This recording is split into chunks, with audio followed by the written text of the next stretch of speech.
وَلَقَدْ يَسَّرْنَا الْقُرْآنَ لِلذِّكْرِ فَهَلْ مِن مُّدَّكِرٍ نحمده ونصلي على رسوله الكريم أما بعد فأعوذ بالله من الشيطان الرجيم بسم الله الرحمن الرحيم رب اشرح لي صدري ويسر لي أمري واحلل عقدة من لساني يفقهوا قولي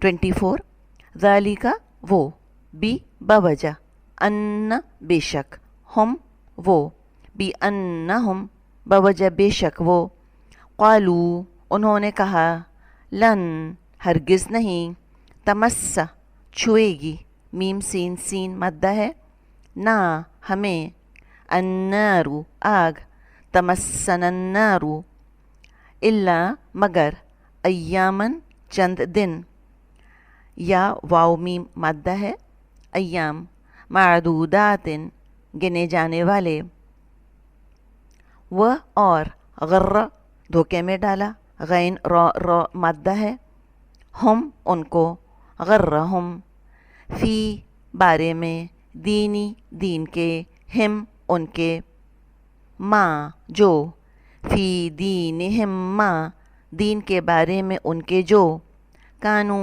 تھے وہ یفترون وہ گھڑتے رہتے فا را یا مادہ ہے یفترون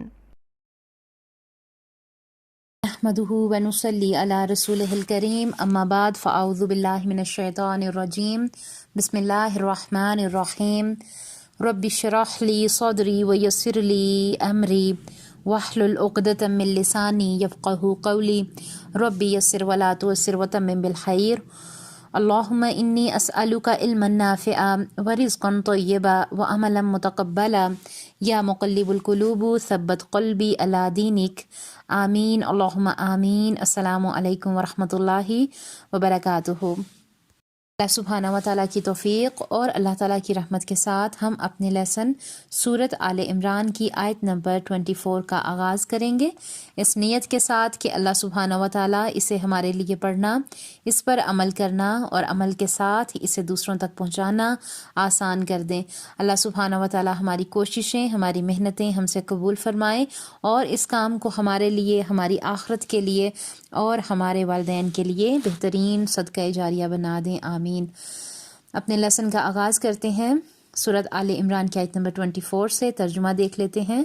بسم اللہ الرحمن الرحیم ذالک بأنہم قالوا لن تمسنا النار الا ایاما معدودات وغرہم فی دینہم ما کانوا یفترون۔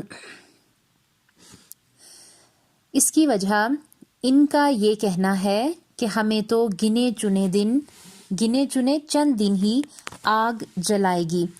ان کی گڑی گڑائی باتوں نے انہیں ان کے دین کے بارے میں دھوکے میں ڈال رکھا ہے، یعنی کہ قیامت والے دن ان کا یہ دعویٰ اور یہ عقائد کچھ کام نہیں آئیں گے، اور اللہ تعالیٰ بلاغ انصاف کے ذریعے سے ہر نفس کو اس کے کیے کا پورا پورا بدلہ عطا کریں گے، کسی پر کوئی ظلم نہیں کیا جائے گا۔ یہاں پر ذالکا کیا ہے کہ اعراض کیوں ہے، اللہ کے احکام سے منہ کیوں پھیرتے ہیں؟ کیونکہ وہ خوش فہمی کا شکار ہو گئے۔ ان کا خیال تھا کہ کچھ بھی کر لیں ہم اللہ کے لاڈلے ہیں، یہ ان کی جھوٹی آرزویں تھیں۔ کچھ کیا کہتے کہ ہم کبھی بھی جہنم میں نہیں جائیں گے، اور کچھ کیا کہتے کہ ایامن معدودات، کہ یعنی صرف چند دن، ایک دن، ایک ہفتہ، ایک سال، ایک مہینہ، یعنی کہ چند دن۔ کچھ کیا کہتے کہ ہم صرف آگ میں 40 دن رہیں گے، کیونکہ انہوں نے 40 دن تک بچڑے کی پوجا کی تھی۔ کچھ کہتے کہ حضرت یعقوب علیہ السلام جب بستر مرگ پر تھے تو اللہ نے ان سے وعدہ کیا تھا کہ ان کی قوم بنی اسرائیل کو آگ میں نہیں پھینکے، بنی اسرائیل کو قوم کو یعنی کہ بنی اسرائیل کو آگ میں نہیں پھینکا جائے گا۔ ایک اور فرقہ کہتا ہے کہ ہم تو چنے ہوئے لوگ ہیں، ہمیں آگ بالکل نہیں چھوئے گی۔ تو اللہ تعالیٰ فرما رہے ہیں کہ یہ ان کی بنائی ہوئی جھوٹی باتیں ہیں، یہ خود سے باتیں گڑتے ہیں۔ کیوں یہ ایسی باتیں گڑتے ہیں؟ کیونکہ ان کو ان کے دین نے دھوکے میں ڈال رکھا ہے. یعنی دین کے باوجود یہ دھوکے میں تھے، یعنی دین کے باوجود ہونے کے باوجود، شریعت کے ہونے کے باوجود کچھ فرقے دھوکے میں ہیں. اب ہوا کیا؟ جب ان کو کتابیں ملی، اللہ کا دین ملا، تو ان کی اپنی خواہشات سے ٹکرایا، احکامات ان کی خواہشات سے ٹکرائے. اس پر عمل کرنے کے بجائے انہوں نے احکامات کو بدلنا شروع کر دیا. دین میں جو بات پسند نہیں آئی اسے کیا کرتے؟ بدل دیتے. اس کو دین کے نام پر دین میں خوشی سے زبردستی سے شامل کر لیا. اس بات کو ہم بنی اسرائیل اور پھر اپنے اوپر بھی لگا کر دیکھ سکتے ہیں. یعنی اپنا نام لے کر سوچیں کہ اگر کوئی کہے کہ بہن آپ آگ میں نہیں جائیں گی تو پھر کیا ہوگا؟ کیا پھر آپ سب عبادات اور نیک کام اسی طرح کریں گی، اسی سوچ کے ساتھ کریں گی؟ یہاں پر ایک بنیادی اصول سمجھ لیں کہ جب ہمارا عقیدہ بگڑتا ہے پھر ہمارا عمل بھی بگڑتا ہے. آج وہ سب لوگ جو نمازیں نہیں پڑھتے، سود لیتے ہیں، شراب بیچتے ہیں، دراصل ان کے عقیدے میں خرابی ہے. جن کو یہ سب پتا ہوگا پھر بھی وہ کیا کریں گے؟ پھر بھی وہ عمل کریں گے؟ نہیں. شراب جہنم میں لے کر جائے گی، سود سے سانپ اور بچھو ڈنگ ماریں گے، زنا سے جہنم میں ڈالے جائیں گے. خود ساختہ عقیدے اور خود ساختہ اعمال کیا ہیں کہ بنی اسرائیل کے دین باپ دادا کے اصولوں پر تھے. وہ دین کو لینا ہی نہیں چاہتے تھے. انہوں نے یہ پیکج اپنے لیے پسند کیا تھا کہ ہم نے کیا کرنا ہے کہ باپ دادا کے دین پر چلنا ہے. دین کے بجائے اپنی خواہشات کو خرید لیا.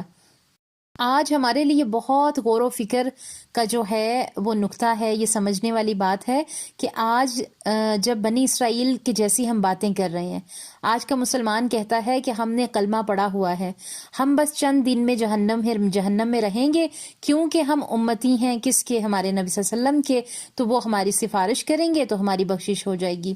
ہمارا ہر گناہ یہی کہتا ہے کہ ہمیں پرواہ نہیں ہے، ہم نعمتوں کو بس اپنے فائدے کے لیے استعمال کرتے ہیں. اللہ کے پاس جا کر کیا جواب دیں گے؟ کیا ہنس کر دکھا دیں گے؟ کیا بہانے بنا دیں گے؟ کیا اللہ کو ہماری نیتوں کا نہیں پتا؟ نہیں، بلکہ اللہ تعالیٰ کی نظر میں ہیں ہم سب. کون بخشوائے گا؟ ہر مذہب والوں نے ایسی باتیں گڑی تھیں، نصارہ، عیسائی، اور پھر کیا کہا کہ عیسیٰ علیہ السلام ہماری خاطر سولی پر چڑھ گئے. کیا آپ نے سنا کہ جرم کسی نے کیا اور سزا کسی کو ملی؟ اگر دنیا میں اتنا انصاف ہے تو کیا اللہ تعالیٰ انصاف نہیں کرے گا؟ کیا مسلمان تمام گناہ کریں اور پھر بخشے جائیں گے؟ کیا مسلمان سود کھائے، زنا کرے، شراب بیچے اور پھر کہے کہ نہیں میں جنتی صرف چند دن میں رہوں گا جہنم میں، کوئی پیر یا امام بخشوا دے گا؟ یعنی اگر تمام گناہ کرنے ہیں تو مسلمان ہو جاؤ پھر بخشش ہو جائے گی. ظلم کرو، دھوکے دو، فراڈ کرو، ناحق مال کھاؤ اور پھر کیا جی ہم کسی بہشتی دروازے سے گزر جائیں گے، ہماری بخشش ہو جائے گی؟ بالکل بھی نہیں، ایسا کچھ نہیں ہوگا. ہم نے یہ باتیں خود گڑ لی ہیں. ہمارا دین خواہش بمقابلہ دین ہے.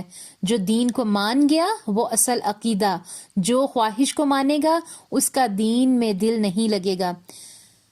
ہمیں خود سے سوال کرنا ہے کہ مجھے اور آپ کو یہ پوچھنا ہے خود سے کہ ہمیں کون سا دین چاہیے. نبیوں والا چاہیے تو اللہ سبحانہ و تعالیٰ کے دین کو اپنا لیں اور اس پہ عمل کرنے میں لگ جائیں. اپنے نفس کی پیروی نہیں کرنی. نیکی میں اجر ہے، اسی لیے ہے کہ خواہش نہ ہونے کے باوجود ہم نیکی کریں گے. گناہ کو دل چاہنے کے باوجود گناہ کو چھوڑ دیں گے. نفس کو بدلنے کی ضرورت ہے ہمیں. اگر ہم نبیوں اور صدیقین کے ساتھ شامل ہونا چاہتے ہیں پھر ہمیں ان تمام تر چیزوں کو سمجھنا ہوگا. اور یہ آغاز تھوڑا سا مشکل ہے لیکن اس میں سکون ہے، اسی میں کامیابی ہے. اور جب اس پر چل پڑتے ہیں تو پھر اللہ سبحانہ و تعالیٰ کی رحمتیں اور نازل اپنے بندے پہ رحمتیں نازل ہوتی ہیں، پھر عمل آسان ہو جاتا ہے. اللہ تعالیٰ سے دعا ہے کہ اللہ سبحانہ و تعالیٰ ہمیں اس بات کو سمجھنے کی توفیق عطا فرمائے. آمین. ربنا تقبل منا انک انت السمیع العلیم وتب علینا انک انت التواب الرحیم. آمین اللہم آمین. السلام علیکم ورحمۃ اللہ وبرکاتہ.